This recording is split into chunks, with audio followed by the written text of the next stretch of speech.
Everyone, আশা করছি আপনারা সবাই খুব ভালো আছেন। আমরাও ভালো আছি। এটা ছিল ঈদের দিন। তো ঈদের দিন তো সবাই ঘুরতে বের হয়। তো আমরাও ভাবলাম একটু ঘুরতে বের হই আর কি। তো এই যে একটা সুন্দর একটা জামদানি শাড়ি পরেছি, একটু সাজুগুজু করে নিয়েছে। আমার মাম্মাকে নতুন একটা ড্রেস পরিয়েছি। এই ড্রেসটা সেদিন আড়ং থেকে কিনেছিলাম। তো নর্মালি তো ঈদের সময় ঢাকা শহরটা ফাঁকা থাকে। তো দেখি, বের হয়ে দেখি যে কি অবস্থা, ফাঁকা রাস্তায় ঘুরতে আসলে কেমন লাগে। তো আমার শাড়িটা পরে কেমন লাগছে অবশ্যই জানাবেন। কিন্তু দুঃখের বিষয়, বাইরে এসে দেখি রাস্তাটা কোনোভাবেই ফাঁকা নাই। নর্মাল যেরকম জ্যাম থাকে সেরকমই জ্যাম। দেখুন, প্রচণ্ড জ্যাম। এটা হচ্ছে ঈদের দিনে ঢাকা।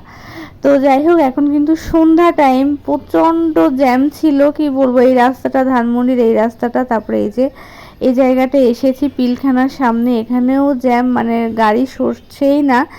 তো যাই হোক, এবার কি মনে হচ্ছে যে ঢাকাতে মানুষ অনেক রয়ে গিয়েছে নাকি এরকম ঈদের দিন বিকালে এরকম ভিড় হয় সেটা যায় না। কিন্তু আমি তো আগে অনেক বের হয়েছি, কিন্তু এত ভিড় দেখিনি। তো যাই হোক, চলে এসলাম রবীন্দ্র সরোবরের চিরচেনা জায়গাটা। তো এসেও দেখি এখানে প্রচুর ভিড়, প্রচণ্ড লোক। এরা খাবার আসলে দিয়ে পারছে না অর্ডার, এরকম একটা মানে আমরা অর্ডার দিচ্ছি, এরা খাবার মানে দিয়ে পারছে না, এরকম একটা অবস্থা। তো যাই হোক, তারপরও একটা টেবিল চেয়ার পেয়েছি, সুন্দর একটা জায়গা। এখানে বেশ বাতাস আছে রোড সাইডে। এই জায়গাটায় আমরা বসলাম আর কি। সবুজের সমারোহ, ভালো লাগছে অনেক। তো খাবার খাবো, দেখি কি খাওয়া যায়। এখানে তো আমরা অনেকবারই চাপ লুচি এগুলা খাই, আমার খুব পছন্দের। আর তোমাদের দাদাভাই আমার থেকে খুব বেশি পছন্দ করে।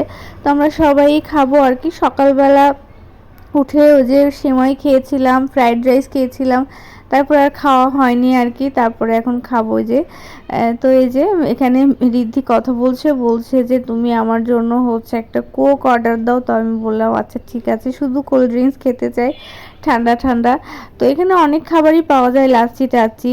আর ঈদের সময় তো সবাই আসলে ঘুরতে অনেক বেশি পছন্দ করে, যার যার অকেশন। তো যাই হোক, যেহেতু ঈদের সময় তোমাদের দাদাভাইয়ের ছুটি থাকে, পূজাতে তেমন ছুটি না পেলেও ঈদের সময় 3 দিন ছুটি পেয়েছে এবার আর কি। এবার সব থেকে কম ছুটি, আর অন্য সময় হচ্ছে 4 দিন 5 দিনও ছুটি থাকে।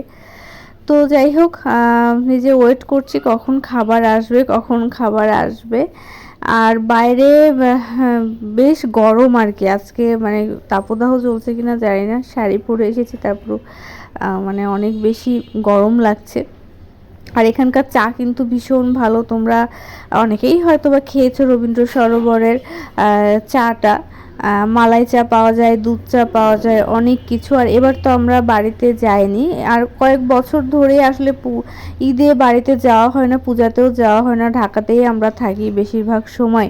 তো এই যে দেখো, এখানে নিয়েছি 2টা চাপ নিয়েছি, লুচি নেওয়া হয়েছে। এবং আজকে না খাবারটা সত্যি অনেক বেশি টেস্ট ছিল, যত ওরা মানে সেল অনেক বেশি, সে আন্দাজে খাবারটাও ওরা টেস্টি করে বানিয়েছে। আমার কাছে চিকেনটা বেশ সুন্দর করে ওরা ফ্রাই করে দিয়েছে, এই আর কি। তো যাই হোক, খাওয়া দাওয়া শেষ করলাম, শেষ করে ওখান থেকে আমরা চলে এসেছি রমনা কালী মন্দিরে। তো এখানে এসে একটু বসলাম ফ্যানের নিচে ঠান্ডায়। তো এখানেও বেশ লোক আছে আর কি। আমি তো ভেবেছিলাম যে মন্দিরে হয়তো বা লোক থাকবে না, কিন্তু আজকে এসে দেখি না, মন্দিরেও লোক আছে।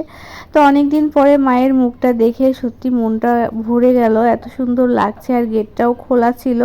তো এই কারণে রিদ্ধি তো চারিদিক দিয়ে শুধু ঘুরেই বেড়াচ্ছে, এখানে ওখানে করছে। আর মন্দিরে এসে আমরা অনেকক্ষণ এখানে বসেছিলাম, মানে মনে হচ্ছে না যে বাসায় যাই, মানে ফ্যানের নিচে বসেছি না, মানে গাটা পুরো ঠান্ডা হয়ে গিয়েছে।